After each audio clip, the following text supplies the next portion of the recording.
Welcome to Quantum Quest Conversations. I'm your host, Megan, And I'm your host, Heidi.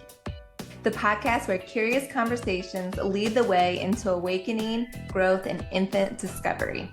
Whether you're just beginning your quest or deep in your awakening, you'll find inspiration through stories, lessons, and personal experience. Settle in, open your heart, and let curiosity lead the way. Hi, Megan. Hi, everybody. Hope you guys had a good Thanksgiving. And talking about Thanksgiving, it was kind of really nice to have my children coming here. And it was a really good experience because two of my children moved out. And so we have them here and seeing them all grown and talking and laughing, or some of them just, being on their phone, which was a pain. Yes. And so today we're going to talk about that. We're going to talk about parenting after waking up. Is it easier? Is it the same? Or is it more challenging? And so please, if you like today's podcast, like, subscribe, and leave us a comment. It really, really works and helps a lot. And so how about you, Megan? What do you think about being a parent after? Yeah, so to answer your question about do I feel like it's easier, I would say it's 1,000% easier.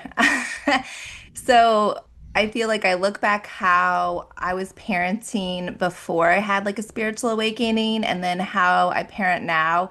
It is like night and day. I truly I look back and I was in survival mode. I was just trying to survive every single day. I was doing the typical grind. I was working at an office, getting up at 6 in the morning, getting all my kids out the door to daycares or school, whatever they had to be, and, going to work all day, coming home for just what drove me nuts because they're all losing their minds because they want attention from me, but I have to make dinner, get homework done, and the next thing you know, it's time to put them into bed. And I look back at those days and I'm like, oh my gosh, like I don't know how I did that. And I was just surviving. I was trying to live for the weekends and I was not enjoying my kids. Life is so different. And really, it's just a mindset that has to change. Like I I remember just thinking like this is crazy. Like this cannot be what life is about is living for the weekends. And my kids need my attention. And so having that awakening and just like this light bulb turning on, I mean, one, I was blessed that like my husband's job changed and it got me out of that like 8 to 5 job. So I was able to be home more with my kids. But really just being more present is what I learned from awakening is just when you're around your kids, like be present with them. They want your attention. They want that love. They don't want to see you on your phone scrolling social media. They want you. They want you to be laughing and playing and being, childlike just like them. So yeah, I think it is so much easier after awakening. You gotta give me some tips for crying out loud because for me it has been a journey. So I have a 29-year-old and a 25, and then I go down to a 15. No, as I'm sorry, she's soon to be 18 and 15. And so with the first two kids, I used to be very strict, very keep your room like magazine style, and I will literally said that to them. If it's not magazine style, I don't want to see your room. And it was like it was hard because that's how I grew up. Yeah. So I didn't know any better, and I thought, well, this is what worked. So copy paste, right? Yeah. And at the beginning it was fine, but when they became teenagers, that was not fine Yeah. because I thought it was all about, and it's hard to say this, but it was all about what I thought it was fine, and I didn't consider what it was fine to them. Right. And Hmm. so it's it's embarrassing to say it, you know, but it's the truth. Because when we are not awakened, it's not gonna be. It's, I mean, we are asleep, right? So Oh we're yeah. not seeing the picture clearly. And so it wasn't until I woke up that I started seeing, oh my goodness, they do have their own dreams. And so what if they want to have their bedrooms a mess as long as they find their things, right? But Right. it's not about the mess either. It's about their personality. Let it Yes. unfold. It's not my personality growing through them, but it's their own. And when I woke up and I started seeing all these things, I really wished with all my heart that I could have like go back time and did that for my older children. But it's a blessing too because my older children now, they tell me, my goodness, mom, you have changed so much. Yeah. And I still have so much more to that I wish I can change, you know. Yeah. But it's for me it's been more like a consistent work of being in the moment, in presence.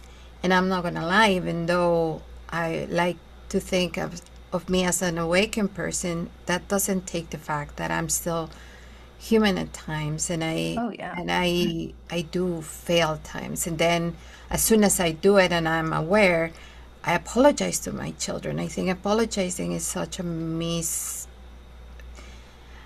I want to say in the new generations it might be easier, Mhm. but you know, as a mother in my 50s, I didn't grow up with that, so it was Right. hard. But I totally do apologize to my children. How about you? I just apologized to my to my kids this morning.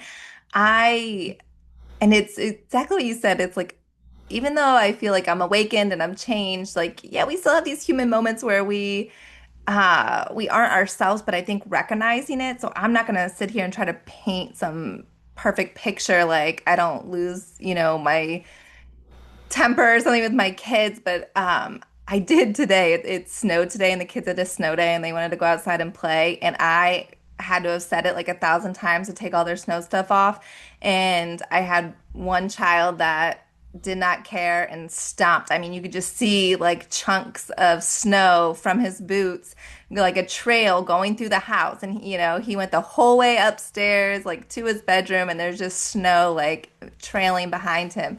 And I screamed and yelled and was like, "What are you doing? I said it so many times." And and afterwards though I did apologize. I said, "You know what? I shouldn't have yelled. Like even though I didn't like that you did that, like I could have talked to you about it and I could have explained to you like why I didn't like it. I didn't like it because you're tracking dirt and mud and water. Like dad just cleaned the carpets and it's like, kids understand way more than we give them credit for. And I think that is the big thing. They just, a lot of times we take it as them being like, a smart ass. I was always, my whole life, I was told I was like just a smart ass because I wanted to know why. Well, why? Why? Like I needed things explained to me. And I realize now, like, I was not being, a smart aleck. Like I wasn't being rude. I wasn't being disrespectful. I genuinely am like such a curious person. I have to like it has to make sense in my head.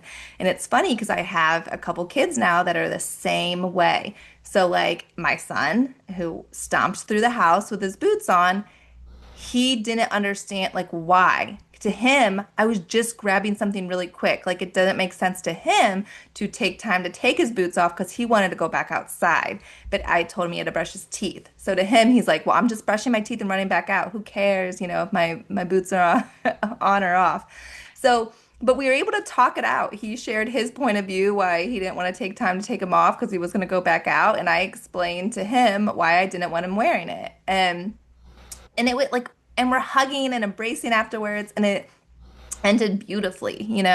So it didn't have to be where, because in little kids' minds, they're just assuming, like, so after I yelled at him, he's just still thinking he did nothing wrong that was worth me yelling.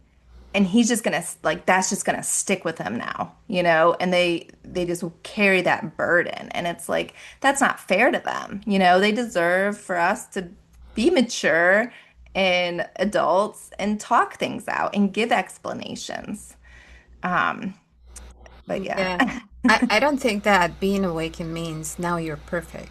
Yeah, Means it just means that now you're aware of your mistakes. You're aware of what you do that is not okay. And now you have to work harder to try to fix those behaviors that you've been nurturing and keeping for God knows how long, yeah, and just be there in the moment, even though it's hard, like we were talking, like just like you, on Sunday, my 18-year-old, she, well, she's 17, but a couple of days she'll be 18, but she just got one chore plus cleaning her room. That's all she has, and she didn't do it, and it was mopping the main floor with an electric mop. Okay, yeah, it's not like the what we used to do. We didn't yeah, have electric nothing. yeah, know? And so she didn't do it, and she wanted to go out, and we said no, no. But weeks in advance, we said, just remember, we've been reminding her, if you don't have your chore done, you're not going out. And she got so upset, and she stomped up, and like she said, I just don't understand why the floor is so important. And I just said to her, and I sat with her, and I calmly told her, it's not the floor that's important. It's keeping up with your promises. It's keeping up with what you're supposed to do. Responsibilities are a big deal. And yes, she just looked at me and she said, well, yeah, you're right.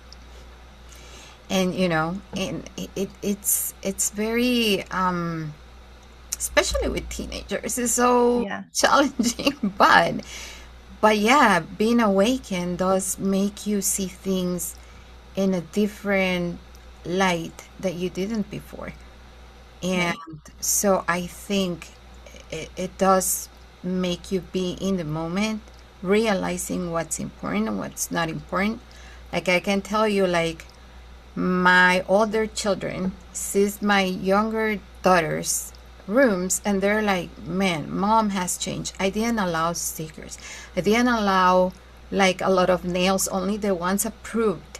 I did, like, it was so horrible. Like I look back and I'm like, how could I be like, I yeah, can't understand it, but I was like that.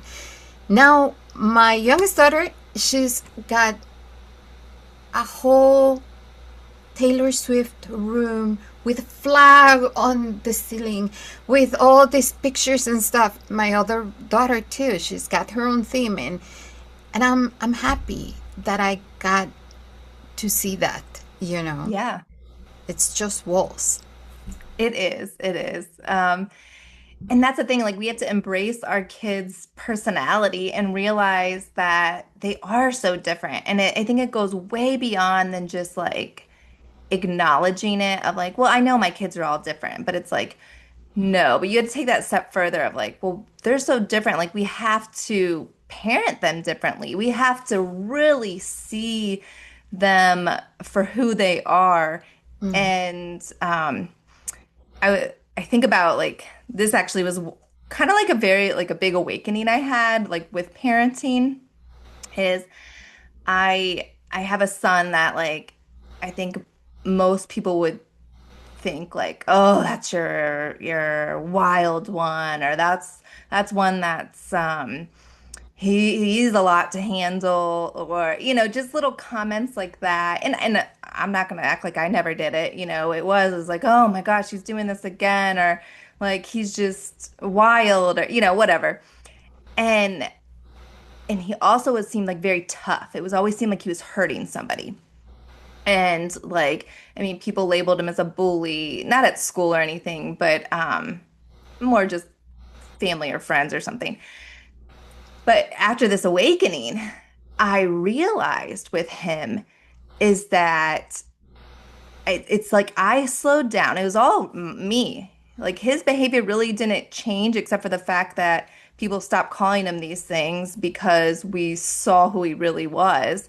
But I took a step back to see like why he was doing these things. It constantly was, I wasn't taking the time. The kids would come running to me, "Oh my God, he hit me or he did that." And your first reaction is just be like, "Why did you do that?" Like, don't hit them. Here, the full story was never coming out, and that he was reacting to something that he was standing up for. And it took me like, I'm embarrassed to like look back and see how long it took me to realize that because he was the one to not, I mean, he would keep his mouth shut and act like he is not one to throw anybody under the bus. Like he's not going to be a tattletale. And he would just take the blame. And I'm like, and I didn't know he's been doing this for so long, but basically, like he would be like, well, it ended up coming out that like they pushed him first, or somebody bigger was messing with his little sister, and so he pushed them. And it's like, and I'm not saying pushing is okay, but there was a completely different story that I never paid attention to. It was just like whoever came whining, telling me that, it was just, okay, just tell him not to do that again. And he was always getting the blame for things that he really like. It's really funny. I call him my superhero now. And I'm like, okay, I get you want to be a superhero. You want to swoop in and save the day. Like, and I even would notice his eyes getting real big if a situation started happening, and he felt like he had to jump in to like stop two people from, and it was like, hey, hey, I see your eyes getting real big. You don't have to step in. This is not your business. Mom can handle this. But he has like this superhero mentality where he feels like he has to save the day.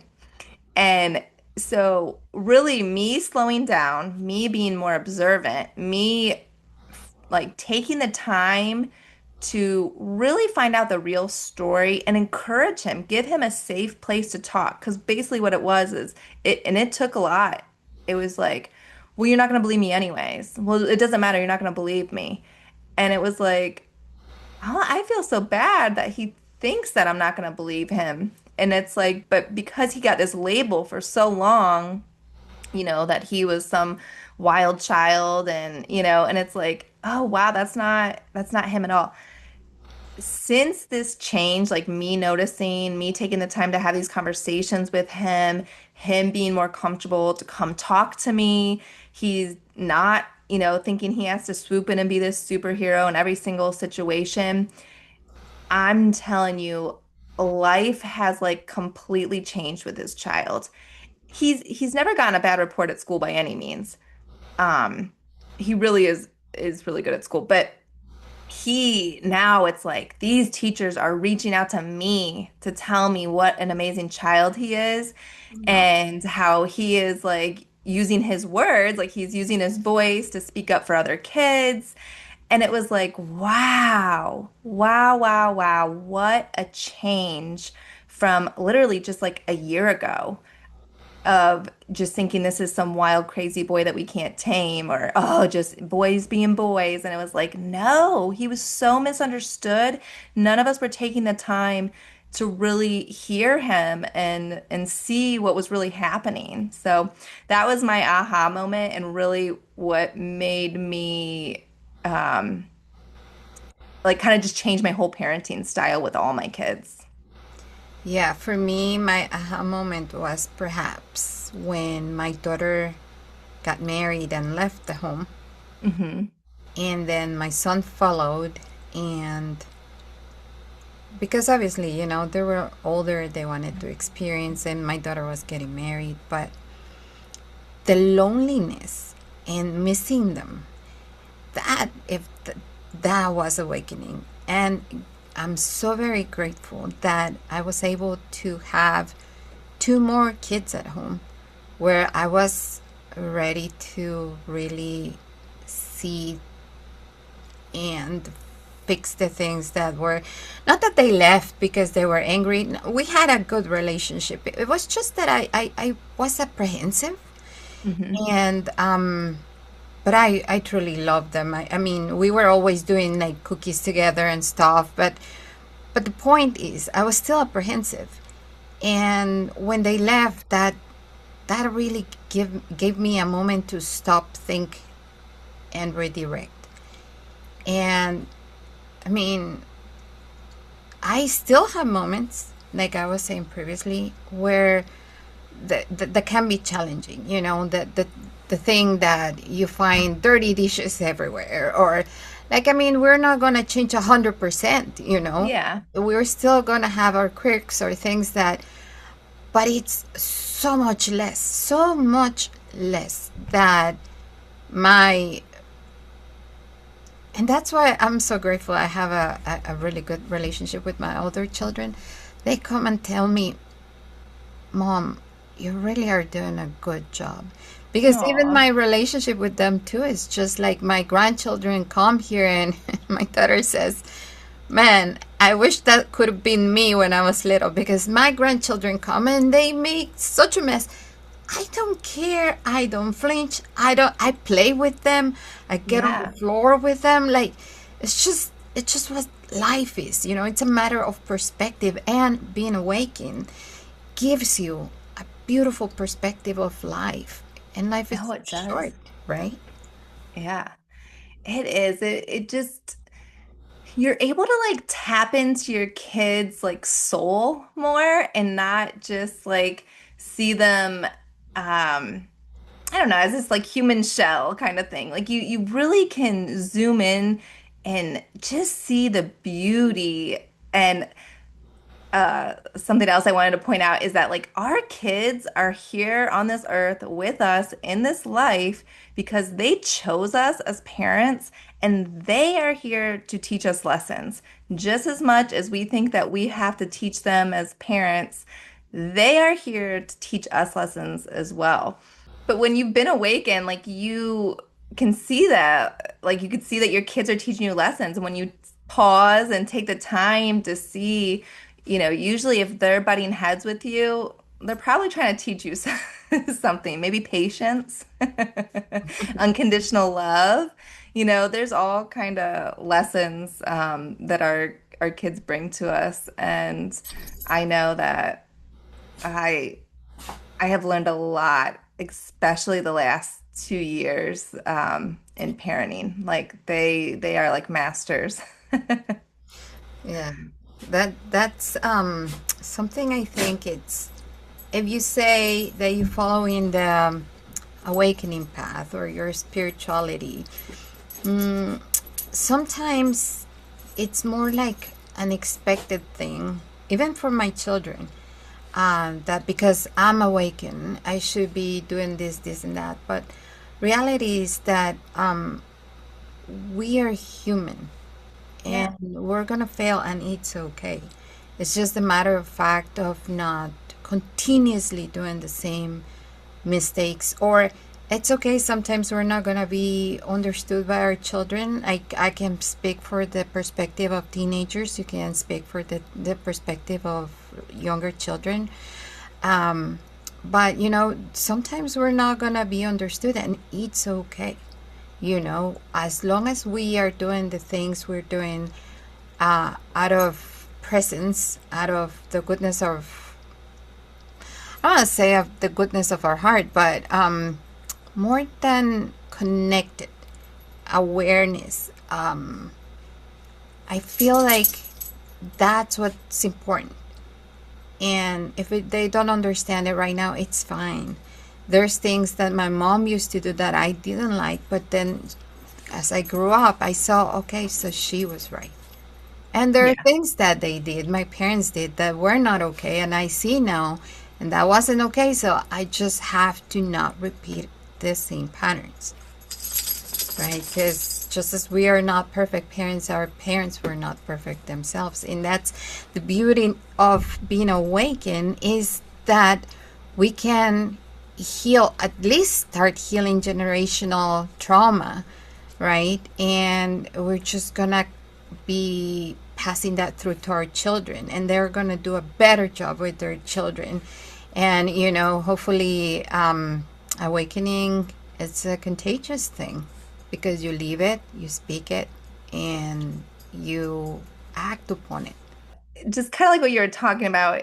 It's just the difference of the way our parents raised us and how our generation is. And I think our goal is just to do better each generation.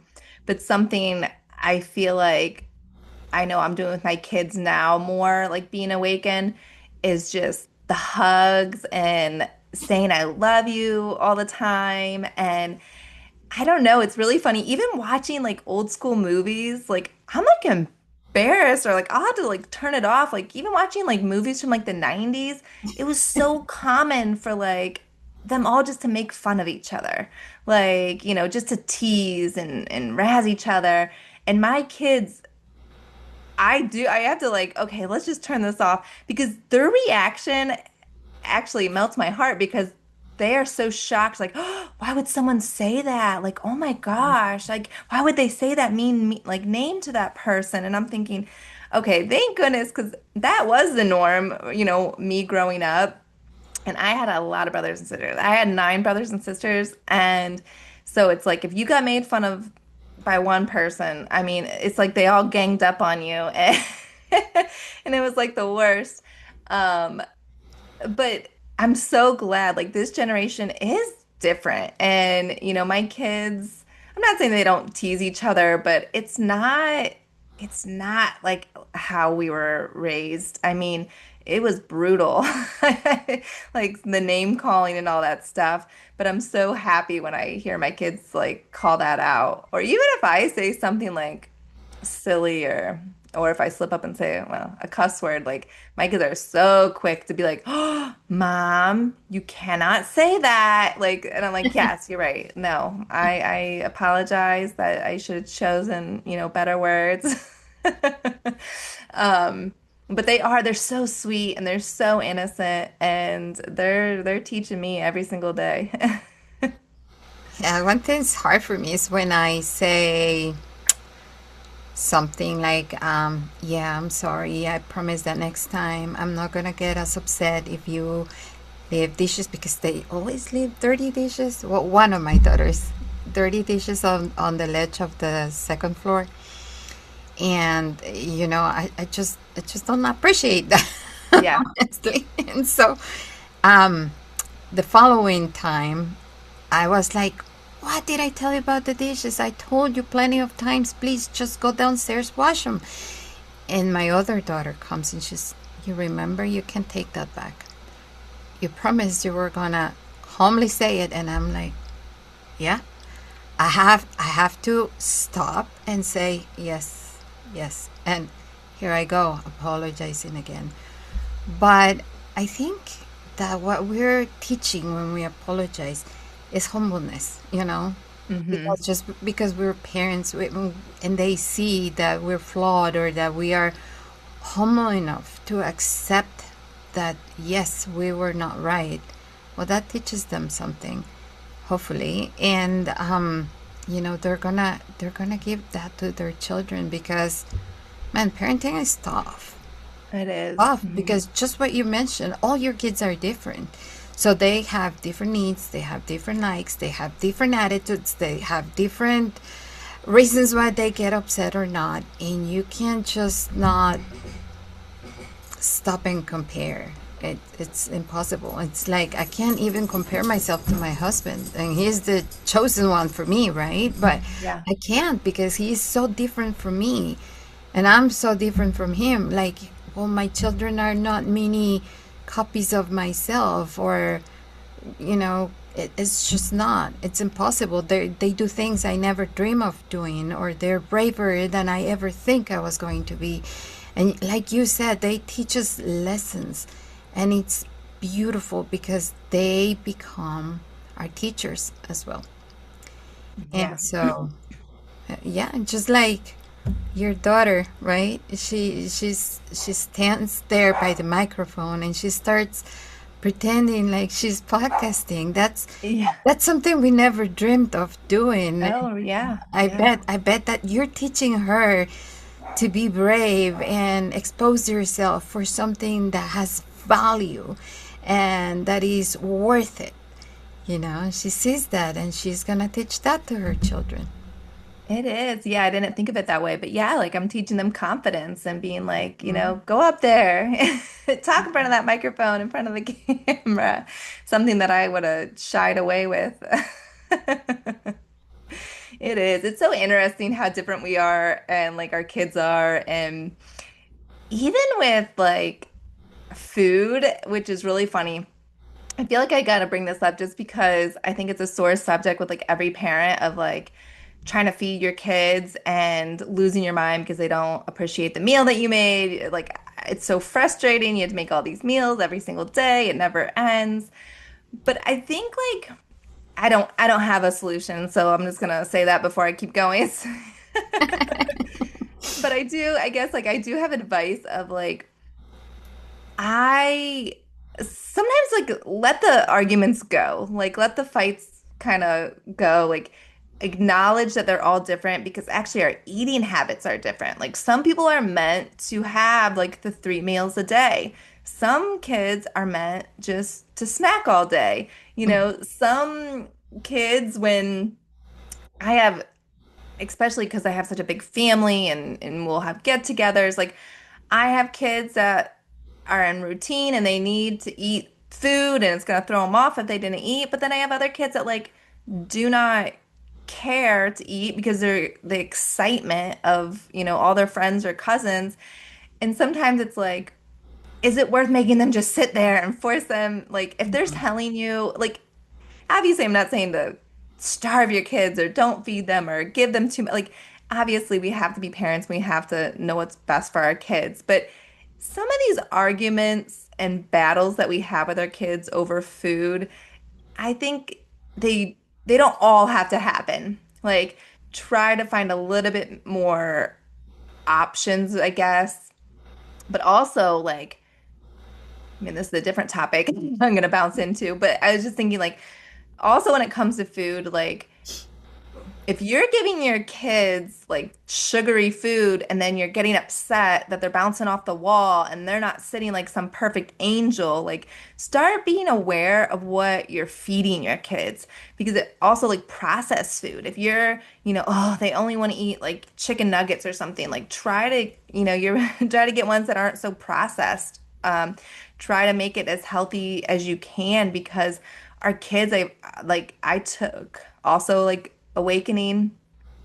I I can like look at food now and I can just like feel if it's like alive or not or like how de Mhm. like it's just I So, can sense like this is not good for my kids. I could hold 2 items in my hand and be like, okay, this one is a better option. Maybe not still not the healthiest, but it's better that like I have this sense and I can just feel and I like anyways, so now that also made me aware with my kids of like, oh my gosh, I'm just like giving you this just crap.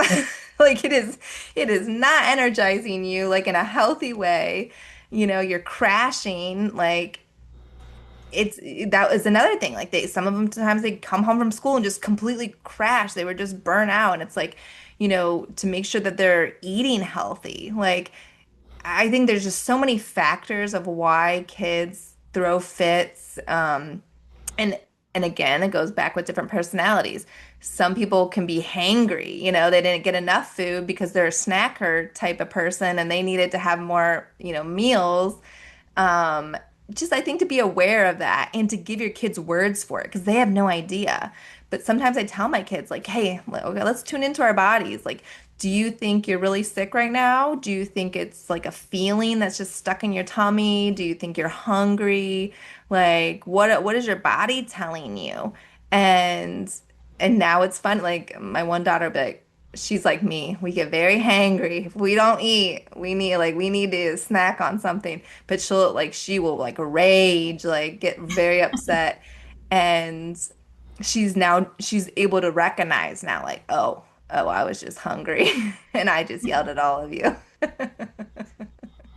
yeah, what you were saying about food, yeah, it's a very important, if not one of the most important things about parenting is that once you are awakened to, you pay more attention to what you're putting in your system Yeah. because that all has a lot to do with the energy that you're putting in your body, and I mean everybody eats what they feel better eating, but it does come to start changing a little because yeah, I used to, well, not me, because I'm always being the healthiest of the two parents. But my husband used to buy them like Pop Tarts and all these things. And I always was like, no, don't buy those things. But he will sneak it. And so, but food is ever changing with the children because they will change what they eat. And it's just something natural is going to happen. But now, I started to tell my husband how we can buy those things, but how about we buy a lot more fruit and just leave it there like a big huge fruit bowl. Yes. And and it's easier for them just to grab an apple, grab a banana, or if we buy pineapples, cantaloupes, papayas, like we buy so much fruit, chop it, just Yeah. put it in the fridge, and it's just easier for them to grab a little bit. And yeah, like, I'm big on fruit. That's why I'm talking about a lot. Well, that isn't that funny? That's what I kind of switched to. And I let them, I'm like, they are allowed to eat whatever fruit they want, like pretty much throughout the day. Like my husband does get annoyed if it's like right before dinner and he's like, you guys are gonna fill up on these bananas. Stop. But I'm thinking, but if they're not gonna eat what we're gonna make, like at least they filled up on something healthy, before we have dinner. So I don't mind like too much. But yeah, fruit is like a free for all, like in our house, or vegetables. My daughter last night, like she's on this kick of having a snack before bed every night. She's eating this carrot that is like as big as my arm. And she's eating a whole huge carrot and she loves vegetables, but it's the same as the fruit. It's like you guys can have, fruit or vegetables as much as you want, and we make it easy access for them in the fridge. And like that's kind of like our go-to of what they can eat. They don't really eat like the processed like it's not just easy access like the chips and stuff like that. Mhm. Like I'm not saying they Yeah. don't eat it, but it's just not like something available to them all the time. Yeah, it's important, especially with, people have talked about that topic like forever, but how pesticides and all those things, yeah, the better they can eat is the best we can do for them, rather than eating, like you said, processed foods that are really questionable. Things that with colorings and all these things are just not going to be good for them. But that's another aspect of parenting.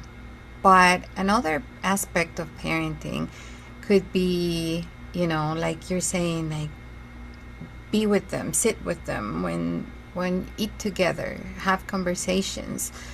And if you can't because you're working parents, and you cannot sit with them every day, and that's fine, but one day a week, make the effort to everybody eat together and just laugh. And what I do is I have little cards, from Amazon, that have questions. What's the best Christmas gift? Or what's the worst, if you could talk about the worst day of your life, and things like that. And that gives conversation for everybody. And it's fun. It really is fun.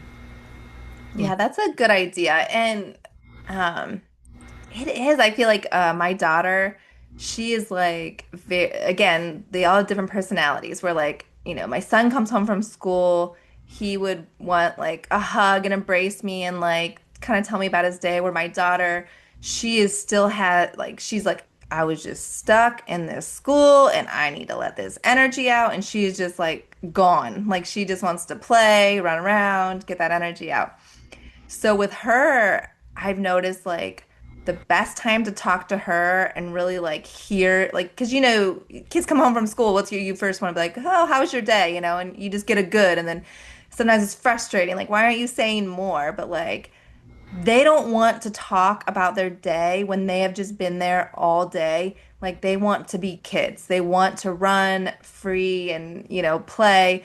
So like my daughter, she loves like just a chit chat before going to bed, you know? Sometimes she'll lay in my bed or I'll curling up in her bed. And that is when it's just like the stories are flowing because she's finally let all her energy out.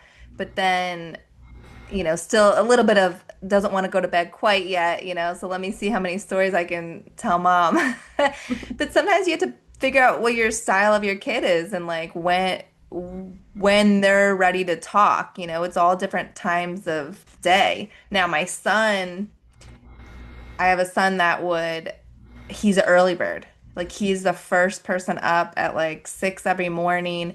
And oh, he would just, chat up a storm to me and tell me all kind of stories. So I think also recognizing and don't get so upset. Like if your kids don't want to open up to you, like when you ask them, like either kind of change the wording of your question or try to find a better time of day when they feel like they have your full attention. Like also if you're just like kind of just half-ass saying it like, "Oh, how was your day?" but you're still like doing a million things, like if they feel like you're not giving your full attention, they don't want to open up. Like they're just like us. Like if we were trying to talk to someone that's not giving us their full attention, I mean, I know I do it with my husband. Like, okay, can you quit cleaning for 1 second and just look at me? You know, kids are the same way. They want that one-on-one attention. They want the eye contact. They want to know that you're really paying attention to them and like you're really hearing them. So that's all changed. Believe me, I say all this. Please know that I always gave my kids junk. I let them have desserts after dinner. I was always rushing around. I wasn't giving them the quality time they need. So this really, I'm not trying to portray myself as some perfect mom because it's far from that. However, I have made huge leaps and bounds in my parenting. So I want to make that clear. Yeah, it's true because we can sound like, oh, we know exactly what to do. No, no, it hasn't been like that. Right. But I think that another aspect of parenting is also letting their soul unfold. We kind of you were kind of tapping a little bit on that, and I think it's important, for example, with their studies, if there's children that they're just not gonna be A pluses and only A pluses in at school, they're just not going to be, and that's because they're it's not that they're not paying attention. It's not that they're not smart. It's just that their interests are different, and it's okay. They might be very artistic, or they might be inclined to helping others, and that is okay. It's just letting their souls unfold. Of course, paying attention, helping them, being compassionate towards them, not calling them names because they're not learning fast enough, or comparing, well, you're not as smart as your sister, or if they're not into sports and you are, it's fine. It's fine. Nothing's going to happen because they don't like sports. I don't like sports. I never did. And my mom, she was big on basketball. She was really good at it. I just didn't care for sports. And I never have. I only like watching football because I get very excited, but that doesn't mean I want to play. Yeah. I'm more on the artistic side. So it's okay. And, when they are not sure what they want to do when they grow up or go to college, there's children that they're graduating, they don't know what they want to do. And it's okay to have some time and think, you know, because what's more important is that they feel free in what they're doing, they are happy in what they're doing, they can extend that happiness to other people. And I think that's very important, not making our children dream or live our own dreams or things that we wanted to do but we couldn't. They're not a mini copy of us, they're just their own person. Right. And this, everything that you just said really hits close to home with me because I was terrible at school. I literally failed school. Um, and I always had the sense that I was dumb. I I felt like I was being compared to other people. Like the way it went about was just not very positive for me. It took me till I was like 40 years old, literally, to realize that I am not dumb. And it seems so silly. And I don't know why it took so long for me to realize that. But school was not my thing. Exactly what you said. I mean, I just was so bored of it. I didn't care to pay attention. I was always daydreaming, like that you would have to snap my attention, back into the classroom. And um anyways, but now I always thought I hated books. I don't like anything that has to do with education. Like since I discovered like who I kind of truly am after this awakening and learning about mediumship, oh my gosh, I have taken course after course. I have read so many books. I mean, I go to sleep every single night.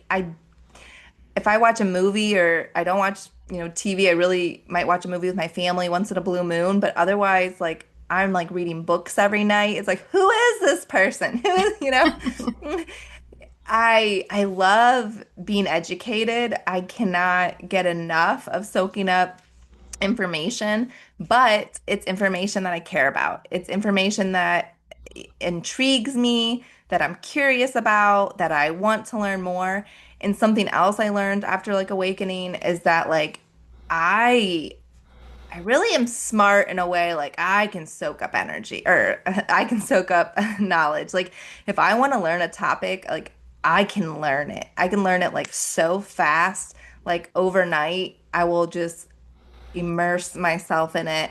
Um, and anyway, it taught me like, oh wow, I'm not dumb like I thought when I'm failing school. I just did not care about any of that. Yeah, because you're meant for some other things. That's what's your medium. You're a psychic. It's because you're a channeler, because Yeah. you're divinely guided to spirituality. That's what you were always, but it was misinterpreted. Yeah, encourage every parent out there to really get to know your child. Don't put them in a box. Don't assume things about them. Do not label your kids. Don't label your kids. Don't say that's, oh, that one is not that smart or that one, is annoying or that like they are going to become what you say because they are trying to please you. So even if it's negative attention they get from you, they're gonna start believing it themselves, or to get attention, they're just gonna start behaving a certain way because they keep being told a certain thing. So I just recommend, take a step back, really discover who your kids are. What is their sole purpose? Like, think about that. That is so beautiful and amazing to know that they have a sole purpose here on this earth. And it's more than likely to teach you a lot of lessons, but also for them to learn lessons. And it's like guide them in that way, in a way of like, it's okay to make mistakes. We're all learning and just discovering who we are. So, Well, hopefully you guys liked today's conversation. By no means we want to teach or preach, because that's not what we're doing. It's just a conversation about our own journey being parents. And, we still have a lot to learn. We still have a lot to give, and, things to fix in our life. And I think we all are in that journey. And all we want is to shine a light for everybody, and in gratitude for those who shown a light to us. And so with that said, thank you so much for watching. We appreciate you being here, listening. Thank you so much for being part of today's Quantum Quest. We hope this conversation awakens something new within you, a spark, a question, a remembering. Be sure to like, subscribe, and share. And until next time, keep exploring with an open mind and an open heart. Bye for now.